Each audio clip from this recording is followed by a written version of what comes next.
Hello and welcome to another knitting pod. I am Lena and I'm so glad you're here today.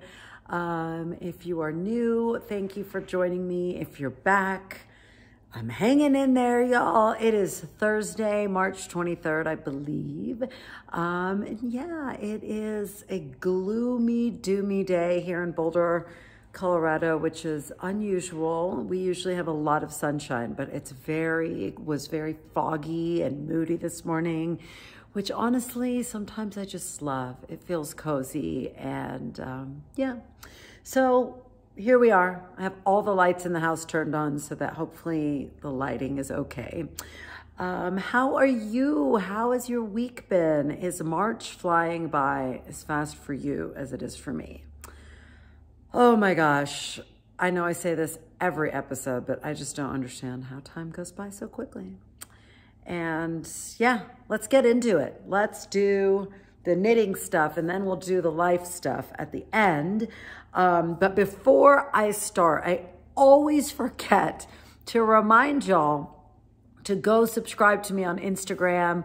I just started an Instagram page a couple weeks ago. That's the same handle at Another Knitting Pod.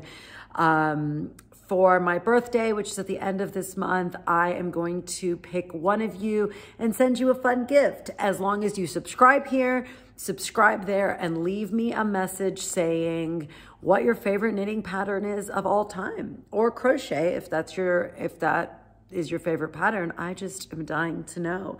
I've already gotten so many amazing messages, and I just love discovering like this little nugget about you guys. I mean, some of you have knit over 35 ranunculi, whatever. Some of you, it's a sock. Some of you, it's a shawl. So I just love getting to know that about you and explore new knitwear designers that are sometimes new to me. So thank you guys. And to encourage you, I was just gonna show you one of the little things in the package that I'm sending you. Apologies for the crinkliness. So I got this at my local yarn shop. It is this little package of fingering weight mini skeins. And look at those colors. Okay. First of all, if you know me, you know I love bright colors.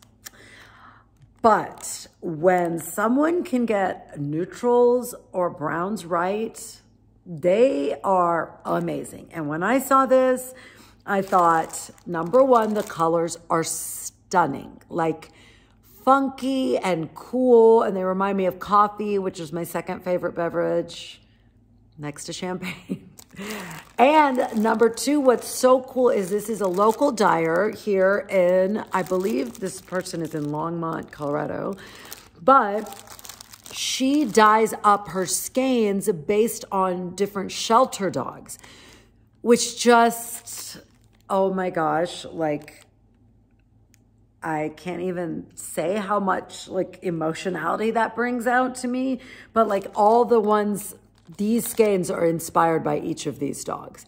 She has cats, dogs. She does this. She had numerous different little colorways, and it just connected with me. And I wanted to support this dyer, and I wanted you guys to just see this one little package. I'm sending you all sorts of little goodies. I have never used this before, but I am dying for one of you to make something amazing with it. So if that is inspo, I hope it is to go subscribe to me on Instagram. I am trying to find my footing on Instagram. It's hard. I'm not someone, like I like this medium a lot. I love being a stalker on Instagram, but I'm not like hugely obsessed with posting myself. So I'm trying. Thank you. But I do love the messages that you guys send me there, and it's so fun to connect. Over there, well, I think it's time we talk about the obvious finished object. My lace and fade boxy, which is my birthday gift to myself, is done, and I love it. I love it. It's so, look, it's gorgeous. It's like, it feels like a me. It feels celebratory with these colors and the neon speckles. And it just makes me feel sparkly when I'm wearing it. Like, it's so soft. Okay, if you have not watched my previous episodes, this is Wandering Flock. This solid part is their Baby Paca Sport Weight Alpaca Merino blend. It might have some nylon in there, I don't know. And then this is their Merino Lace weight. But the alpaca base has even, I don't know if you can see it, but there's a slight halo that the alpaca gives it. And it just, who doesn't love a halo? Oh my God. You know that pink hat I made with the mohair? That was Wandering Flock mohair also. And I wore it somewhere and everybody was like, you're like glowing from across the room. And it just made me so happy because that's what mohair does, right? That halo is so stunning. But my point is, even this alpaca has just a little bit of halo. I think you can see it there. And then just these alternating panels are so simple, but just so impactful. Another thing I love about this is I'm just wearing a bralette under here. I'm not wearing a camisole. And even though it's sheer, it's not see-through. Like, these panels give you plenty of coverage. I know I have nothing up top, so I understand some people actually need support from undergarments, but I just wore a bralette and it works out fine. And I am obsessed. I'm obsessed. It blocked out beautifully.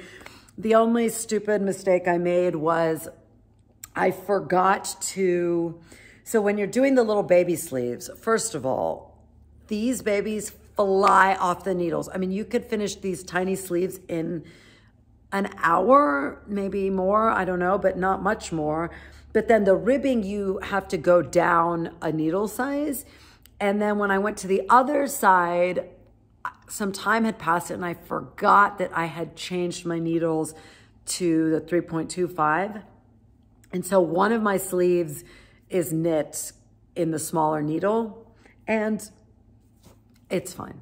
I only realized I did it when I went to change it for the ribbing again, and I realized I hadn't fixed it the first time. So one of my sleeves is at a smaller gauge, but I can't even tell which one it is. I know some people have been concerned that that armhole I was concerned too was gonna be too small because it looks like it's this big, but somehow it works out. That's the brilliance of a good designer, is they know what they're doing. So yeah, I'm not sure what else to say. I am thrilled. It was finished with plenty of time. We leave tomorrow night and I finished it several days ago. So I can't wait to wear it on my actual birthday when we go to dinner. I'm not gonna wear it until then. This is the only time I'm gonna wear it, but I was really wanting y'all to see it on me, not just holding it up, because you can really see like how beautiful the drape is. And I love, I told you I made the small size and it's like 50 inches of positive ease, not 50 inches of positive ease, 50 inches all the way around. So it's a lot of positive ease. And I think it looks beautiful. It's like flowy and easy to wear and comfortable and a perfect transitional winter, spring, summer garment. So if this is on your radar at all, I thought it was a perfect project. The directions were super clear. The only thing I would say is, you know, the neckline is just stockinette, and then she just says bind off in pattern, which I did. And as I was doing it, I was like, but this is stockinette, it's gonna roll. And in her picture, it doesn't look like the collar is rolling, but mine obviously is.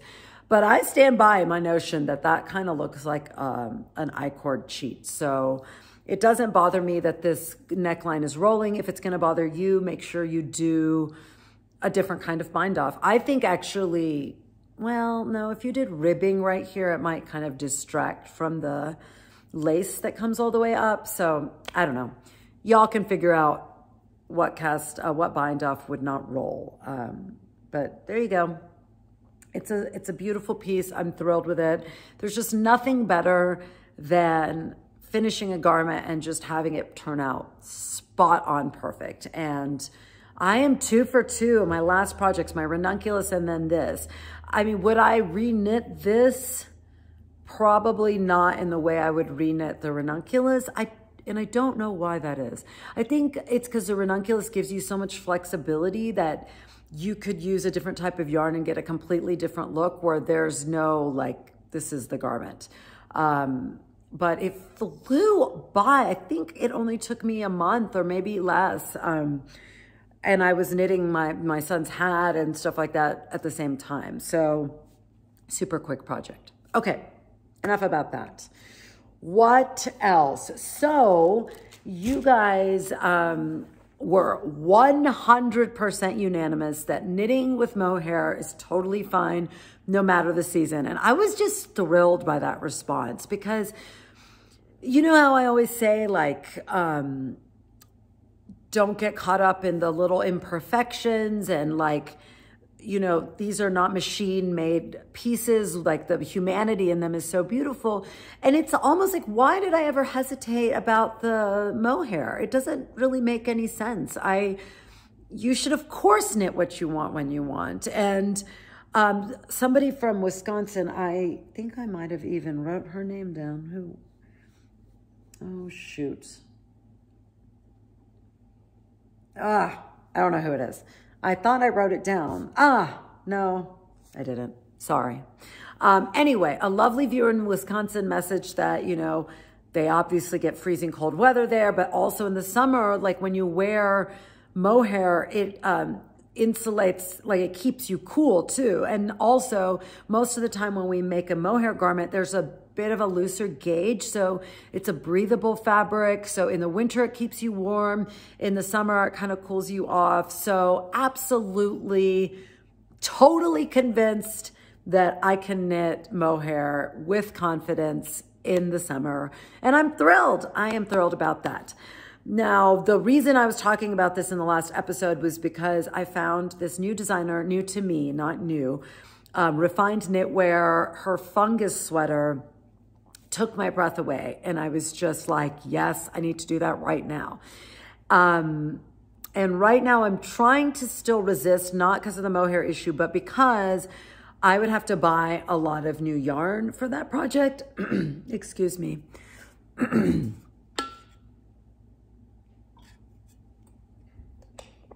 And I have so many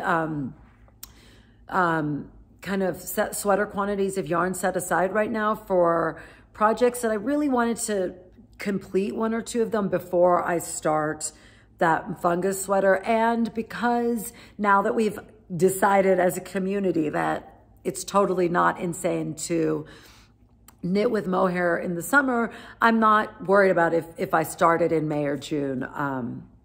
I think it'll be totally legitimate. So I'm dreaming of all the color combinations for that, by the way. Knitting for Olive has incredible color range. And also, I believe it was the Rowan lace mohair silk that also had stunning colorways. However, the Knitting for Olive, I believe, was like $6 less per ball than the Rowan. So that might be kind of like one of the deciding factors. And one of my local yarn shops carries the Knitting for Olive. So anyway, we shall see how long I resist going and buying a whole bunch of mohair. So what did I decide to cast on next? I decided to cast on next the Big Rib Sweater by Jessie Made Designs. You know, you've heard me talk about Jessie Made. She's amazing. I love her. She has such cohesive aesthetic and point of view as a designer, which I love because, for instance, this piece to me feels very romantic. It's loose and airy and there's lace and it just feels like this romantic piece. And so did the ranunculus. With Jessie Made, I feel like it's a little bit more modern. And so I picked the Big Rib Sweater because I like a contrast. I like You know, if I finish one piece and I loved it, I want something very different. I don't want to keep making socks back to back to back to back or shawls. I want to, I mean, I love knitting garments, you guys. I really do. It's like, I think it's because I've said this before, I'm a new knitter. And so I'm just so excited. Like, it's the first time in my life I'm like excited about clothes. I hate getting dressed. Like, if someone gave me a life uniform, it was like, you have to wear this shirt and these pants for the rest of your life, and I felt good in them, I'd be fine with it. I'd have like 15 of the same tank top because I don't want to think when I get dressed. It's a waste of my time. But enter knitwear has completely changed the game. Now I don't want to wear anything I haven't knit because the joy of wearing something you've made, it's just, I don't know. It like makes me feel like my best self. Anyway, so it's definitely knitting another sweater, but I wanted it to be as different from this as possible. So the big rib sweater is different because it is, it's ribbing, but it's done at a big gauge, so it just gives it a different look. Why don't I just show you instead of blathering on? Here's what I have so far, okay? It's kind of, I wish I could hold it up. Let me hold it up this way so you can see. I'm holding it up upside down. So the what you see here at the bottom, this is the back, the neckline at the back, top of like the nape of your neck, and then this is the increases of the back panel. I don't know if any of you think it's just so fun to see the garment shape coming together. I don't know if that makes sense, but like, I just love how every designer does everything so differently and how there's a million ways to construct a garment. I just think it's magical, and it's been really fun to see these increases coming along because I can literally see the garment being built across my back. So for once in my life, this is knit at a bulky weight. So a US size 10, US size 10, 6 millimeter, I'm just gonna confirm. Yes, 6 millimeter needles.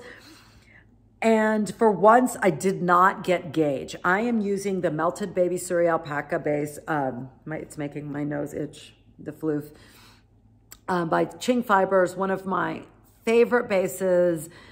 Stephen West was super obsessed with this a couple of years ago. He was doing all these shawls, like brioche shawls with this. And I mean, what is there not to be obsessed about? Look at that floof. It's so pretty and fun. Oh my God, Layla from Ching Fiber is so talented with color. It's next level.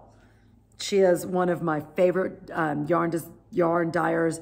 The problem is it's just not super accessible here in the States. So I remember buying this in one of her shop updates and having to ship it from the UK, which I don't love doing just because it doesn't seem super eco-friendly, but desperate times, y'all. I had to have more. This isn't my favorite colorway. It's a bit more of a blue in this purple than I like. I like kind of a softer purple. I don't know, like a bit of a pinkier lavender, but I still love it. So here is my problem. I cannot figure out why this keeps happening. Do you remember my Weekender sweater where I had not read the directions properly, and in order to make the ridge in the front, you're supposed to slip that stitch one round and then knit it the next round or whatever it is, purl it or knit it. And I thought it was creating this weird tension between the knit stitch and the purl stitch right next to it because I hadn't been slipping that stitch. Well, maybe I was wrong because the same thing is happening here. Let me see if I can show you.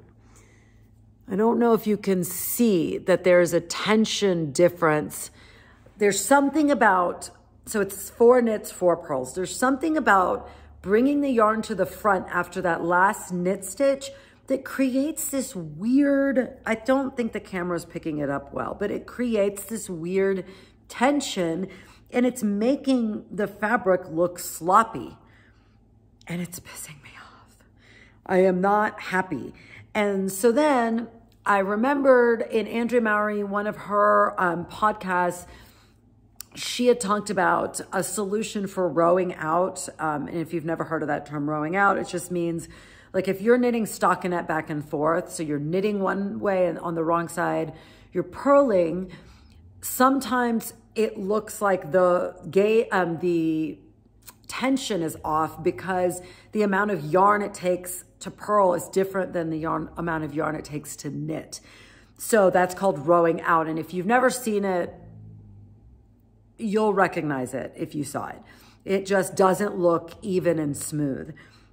So I thought maybe that's what's happening here. So her solution to that is when you're purling that next stitch, wrap the yarn around in the opposite way.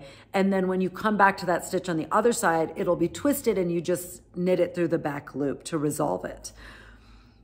So I tried that and I thought it was working, but I'm not sure that it is. I'm gonna hold it up one more time and see if you can see it. I just think it looks so sloppy and I'm concerned it's not going to block out. And I am not a perfectionist. We know this. Like I like imperfections, but there's, to me, a difference between like, oh, this is rolling when I didn't intend it to roll, and like the whole garment just like not looking neat and crisp. So I don't know. I'm like, this literally, I thought it was looking better this morning, and then I realized I don't know. So I don't know what I'm going to do. I really don't know what I'm going to do, if I'm going to rip it out or keep it. This yarn has already been ripped out once. That's why it's this big ball. It's like this yarn has been sitting in my stash for 1.5 years.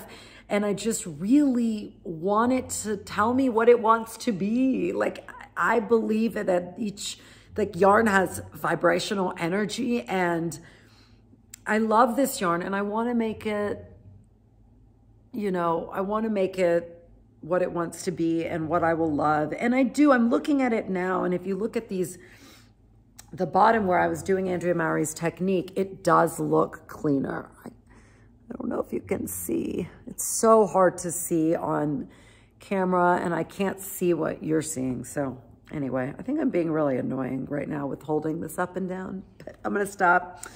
That is my conundrum. I think I'm going to power through because it's such a fun pattern to knit. First of all, I am loving it. And I am telling you, Jessie May you will be spoiled forever by her designs. If you've never knit any of her designs, she's so great about being really clear. And then she gives you stitch counts regularly so you can make sure you're on track, which for someone like me is super helpful, because just more, not less, okay? If you're a designer, more, not less. I want more help from you, because even if I've knit for a long time, I don't foresee myself being like super expert at like modifying and this and that.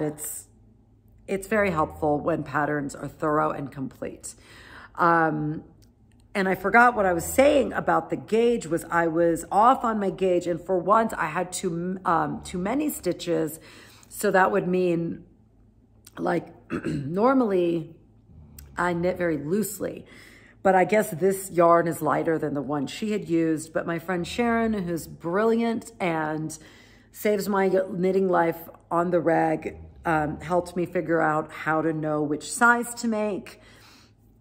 It involves math, so I'm not going to embarrass myself by trying to repeat. If you're interested, I can message you, or maybe I'll put it in the show notes, her calculation, which was incredible and fun. And I screenshotted her text so that anytime that happens, I know how to figure out what size to knit. It's just really helpful because, like, I really wanted to use this yarn for this project. In her sample, she uses Woolfolk Ritual Dyes collab yarn called something. Very helpful. It's called something, but it's fluffy and it's gorgeous, and it reminded me so much of this. So I wanted to use it because I thought it would be perfect, and I really love the fabric that's being created. I just hope, you know, it doesn't look sloppy. So I'll probably keep going. I'm really happy that I've gotten to start it because, you know, we're going out of town tomorrow evening, and I love vacation knitting, but I need the pattern to be something that's easy and that I've already started. So the fungus sweater, I foresee being able to decipher the directions, but it's still not as clear as Jessie May. So we're just gonna use this for vacation knitting. And the Ravelry project said it goes by super quick because, again, similar to the ranunculus, it's a US 10 size needle, so big gauge, should fly off the needle. So I'm really hopeful to make some progress on this project. So yeah, let me know if this has ever been on your radar. I just think it looks so cool and different from anything I have and very wearable. So that is that. Let's see. What else? I'm gonna look at my notes. Oh, the other thing that I was very pleasantly surprised. Oh, word salad in my brain today. Sorry. It's like the fog from outside is seeping in, and I don't feel like I'm being super eloquent. If I'm ever eloquent, you're like, you're not. Anyway, I was very excited to hear that several of you had the spot sweater on your radar too. We talked about it last week. Anne Wenzel, the designer, her designs are so pretty and like just totally appealed to me. But I was saying last week that not all the directions are super clear for me. In fact, completely muddled and difficult to understand. That's how I found the spot sweater, and it was very frustrating because, like I told you, I had bought yarn for it. Well, one of you, I believe it was Tracy, she said she was gonna knit it, and she had heard that Anne Wenzel updated her videos. And at first I kind of dismissed it because I was like, there were videos when I got it, but the videos were not helpful at all in understanding like basic things, like what I was just saying about Jessie May. Like, tell me how many stitches I should have after this complicated row so I can tell if I'm on track. Because like, it's not a shawl, it has to fit. And if something is wonky up here and my stitch count is off, I don't want to only figure that out way later. So, but I trusted Tracy, so I went back to my pattern, which was in my email, because she doesn't, I don't think she sells her patterns on Ravelry. You have to buy them on her website. So I searched my inbox and all these emails popped up, and sure enough, Tracy was right. There was an update that came out a couple months ago, I believe, late last year, and it said there have been new videos added to this pattern, and so the pattern has been updated. So I looked at the new videos and they really were more helpful. I think she must have been getting this feedback across the board because the videos were much more helpful, and I opened the pattern again and started reading it, and I think she might have amended the actual written instructions as well. So do I dare try again? As I've been doing this research again, literally research, it's like I remembered why I was so obsessed with that sweater and how much I wanted it. But I'm like literally scared because it's not stash yarn. It's gonna have to be a lot of yarn that I purchase because I want the look she has. I'll put the picture right now.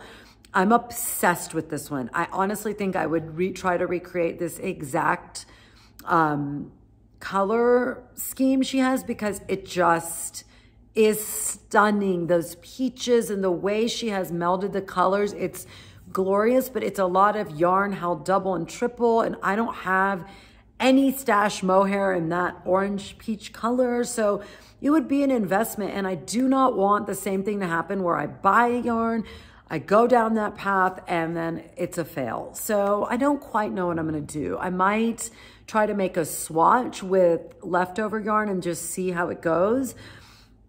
and not let myself consider that wasted knitting time, because no knitting time is wasted. And I want it that bad. Like, if only that sweater came with like Stephen West video tutorials. Like, you know how when he does his mystery knit along, you're like, oh my God, that's so crazy. There's no way I could knit that. But yes, you can, because he's a brilliant teacher and such a clear direction writer. And you know you can do anything if he's telling you how to do it. I wish he would Stephen Westify her pattern. I know that's never going to happen. One can still wish and just throw wishes out into the universe. But anyway, so we shall see. If you have knit that sweater, please let me know. I'm going to let Tracy take the steps forward before me, and maybe she gives me the confidence to jump in and try it. So yeah, I would love to hear your experience with Ann Wenzel. Yeah. And also these baby hairs, y'all, they're driving me crazy. I cannot get them to sit flat. And also now they're turning gray. So should we still call them baby hairs? I swear, the joys of getting older. I love getting older, except gray hair and black hair together. It's like tinsel at Christmas time. It's not cute. So anyway, I digress. One last fiber related thing is my little crochet blanket that I'm making for my daughter's gorgeous, lovely, angelic teacher. It is the Four Seasons blanket by Mo Malron. I hadn't made a ton of progress on it, but here it is so far. I forced myself to get back on it yesterday because I wanted to be able to show y'all some progress. So here she is. And as I said last week, like if you stop right here, you're getting this like super 70s vibe. But then the minute you start going into this peach, I just feel like the color story starts making sense. And I love it. I love the colors. This cotton just has such a crisp stitch definition. It makes those rows just pop. And I have to tell you guys though,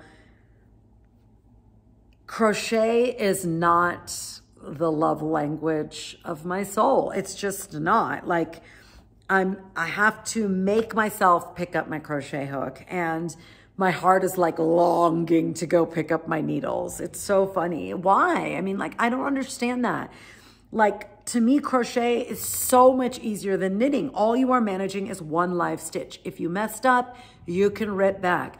Knitting is like, you have to manage so much more. I know I've been crocheting for decades and I've been knitting for a very small amount of time comparatively, but still like, and so maybe knitting will get easier for me. And it's not that it's not easy. It's just not like mindless. Like to me, crochet, I can just do it in my sleep. But there's just, I don't know, it just doesn't bring me the same joy. I'm curious if you guys are that way. Some of you had mentioned like you crocheted first and now knitting is like your language of your soul too. And so you haven't picked up a hook. This is the first time I've picked up a hook since I started knitting. And yeah, I'm not like rediscovering some deep passion for crochet. It doesn't hold a candle. It's like, you know, the difference between snowboarding and skiing. I might have said that before, but like, yeah, you're on the snow, but they're completely different. The vibe, the feeling when you're doing them is different. So same medium, but very different arts, because we don't call them crafts or hobbies. You know, I hate the word hobby. It's insulting. So yeah, that is the Four Seasons blanket. I'm going to take this on vacation and make some progress. It's not due till mid-May, but if I'm on a deadline and I have to like I don't want to be rushing at the end. It will stress me out. So I'm kind of trying to do one stripe a day, which I think is totally not a day. Maybe one stripe every 2 days is more realistic. I'm not going to do one stripe a day. But I love this pattern. It's super fun. I really need to do the show notes for my last episode. If you watched my last episode, I was so, you will accept my apologies because my brain has been not, I don't know. I've just been so emotional that I didn't have the bandwidth to go write up the show notes for the last episode. So apologies. I will try to go back and do that, and I'll try to do it today. But always message me if you have a question and I will answer it. So that's all the fibery joy I have for you today. I'm so happy to tell you guys that I lived through my very awful, difficult weekend. And I've said this so many times to you guys, but I just adore you. You're just the best people on the planet. Like, please tuck that into your heart, because it's true. You're like sometimes at night I'll close my eyes and I'm thinking of something one of you said to me, and I feel like all of our hearts are like blinking all over the world. Like if there was a map, like in my mind, I just see like darkness with all these like blinking lights of all of our hearts connected together. I'm gonna start freaking crying. I'm not gonna cry. I'm not gonna become this person that cries all the time on podcasts. But that is, the love is so genuine and real. And the understanding of one mother to another mother is, like my husband will say something and I'm like, you don't understand. You don't understand. I love you and I know you love the kids, but you don't understand. They didn't live inside of you. And it's not even that, because you can be a mother without your child having lived inside of you. But there is a connection to your child that only other mothers understand. And your support and comfort and encouragement and understanding above everything it was just a balm. Like it just felt so, like I just felt seen through a very difficult time and moment. And I know it's just the first of many. But anyway, I'm so grateful. If you have no idea what I'm talking about, I'm sorry. I segued quickly to life without giving you a signal, but my son went on a trip and it was just a very hard, the letting go every time is very hard. And I have to say though, I think Sylvia had said this, like I felt like I pre-mourned it so much that when it actually happened, I was fine because I had just dealt with it all. And of course, I don't know if I told you all this, but he had to be at the airport at 3:30, I believe. And I did not sleep 1 second that night. I put my alarm on for 2:15 or something. And I put on 4 different alarms. Like I took everybody's devices and put them in the guest room with me. And I was so terrified that I was somehow going to oversleep that I didn't sleep at all. And I just laid there with like a pit in my stomach. But just the hecticness of the morning and getting him to the airport and then seeing all the kids, and the airport was packed at 3:30 in the morning. It was insane. It just, all that energy, like it kept me from falling apart, which was amazing. And I was so grateful not to like fall to pieces at the airport. And it's a bit of a drive from Boulder to Denver. So I was like, don't crash your car, crying, but I was fine. And it was a bit of a shock when he had to give his phone. So throughout the travels, so they flew and then they had to take a bus. They had their phones until they got on the bus. So I was able to text him so much while he was like on the plane and stuff. But then he had to give up his phone. And so that was a bit of a moment that I had to really be like, oh, like I'm really not going to be able to talk to him all week. But I've seen the pictures, and I'm going to put one picture up here because I couldn't believe they saw Northern Lights, you guys. I mean, I couldn't believe it. This happened just this morning, apparently at 6 a.m. They saw the Northern Lights, and I mean, what? Like that's so, I just assume never in my life I will see the Northern Lights, because people make voyages, they make trips to see them, and then it doesn't happen. Like I couldn't believe.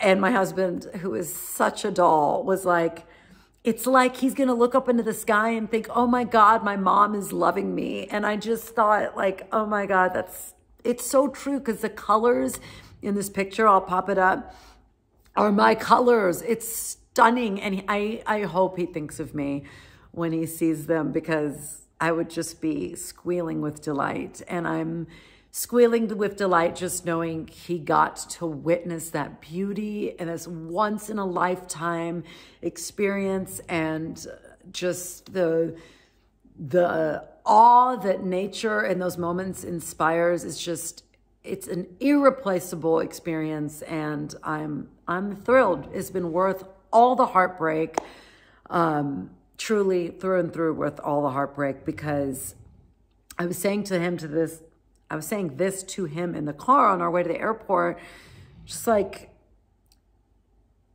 when things are good and you're happy and things are steady, easy she goes, right? You're not growing, you're just cruising. You're enjoying your life. You're like, yeah, man, this life is good. It's when things are hard that you grow. Nobody is growing in easy times. When we struggle, it's that pressure that helps us evolve to the next thing. And I know that it doesn't make it any easier when it's happening, but you know, I love fitness. I teach fitness, and I say it all the time in my classes. When things are hard, this is when you're growing. You're growing when things are hard. When you're able to do it without dying almost, you're staying the same. If you want to grow and change, you have to get into that uncomfortable zone. And emotional, spiritual, mental growth is no different. We have to let ourselves feel those things, and there's no way around those things. It's only through, right? Like, it's walking through the fire. It's not looking for the path around the fire. And it's a blessing. And that's why I always wear my butterfly necklace, because it reminds me we're constantly evolving. It's through that dark cocoon, the dark chrysalis, that you're going to bloom and fly and turn into your greatest self. And so I didn't shy away from the heartbreak. We walk towards the heartbreak, and we just get through it together. And I felt carried by your love. Dr. Becky Kennedy, I've said it before, she always says, you can't change the hard, but you can change the alone. And y'all changed the alone. And I would say that changing the alone changes the hard, because it takes the edge off. It's like sanding it down to be smooth, and it no longer feels like this thorn. It feels like, okay, I can do this because I have these sisters in motherhood. And there were those of you that have older children that could totally relate to all the heartbreak that we have to endure along the way. And then there's you that have kids my age, younger kids that feel it coming too. And just, we're all in it together, truly. I'm so blessed. Y'all have no idea. You're just the best people on the planet. So stick that in your pipe and smoke it. Last thing, I told you last time, I'm reading Hello Beautiful, and you got to read it. Just go read it. Please just read it. It's brilliant and beautiful and expansive, and the characters are just so beautifully depicted, and your heart will just, I already know I'm going to die when this book ends, and I will read it again. There are so many sentences that I like rewind, and I'm like, tell me again, say it again. Like, it's brilliant. It is brilliant. Hello Beautiful by Ann Napolitano. It is the Oprah's 100th book club pick, and yes, Oprah, well done. It is spot on. It is just, it is beautiful. If you are drawn to family stories, like I said last time, like, you know, the stories of ordinary people and the extraordinary things that are happening in every one of our hearts, you will love this book, because it's that. It's like just it's perfect. Tomorrow, that was like top tier, and this one is right up there with it. So I can't recommend it enough. So anyway, I think that's all I have to say. I am going out of town tomorrow. My son gets back. Oh my God. Oh, and I also wanted to tell you that in all the pictures I've seen of him, he's wearing the hat I made him. And oh, you know, so many of you had said you just learn to love them in different ways. And you're so right. Like that feeling, I don't know why seeing him wearing the thing that I made him with so much love just made me feel so connected. Like I was hugging that shaggy little head and, you know, still able to kiss him. It just felt like a piece of me is with him, and I know it is. So that is all. Before I start crying again, I will tell you goodbye. I am so thrilled that I get to see him tomorrow. It's not till nighttime, but I don't care. One more sleep without my baby. One more sleep before we all get to live in our little ski pod. We're going to Vail, straight away from the airport, which I'm thrilled. Vail is one of my favorite mountains to ski. It's just spectacular. And I get to spend my birthday there, and I'm really excited about that. I think birthdays are something to really be celebrated because it is an honor and a privilege to grow older, and every year life gets better to me. I wouldn't trade my almost 43 years for my 20s if you paid me $1 gazillion. But anyway, so stay tuned. I'm hoping to do like a mini video from there if I can. Otherwise, it might be a little longer till I get back. I had hopes and dreams of taping another episode and being able to post it, but I don't know if I'll have time to do that. So if we don't meet until I get back, which is the very beginning of April, which I cannot believe, then I will see you then, and I'll try to post on Instagram. So go follow me on Instagram, send me notes, send me messages. You make my heart full and happy, and you are such a gift to me. I will see you next time, okay? Bye.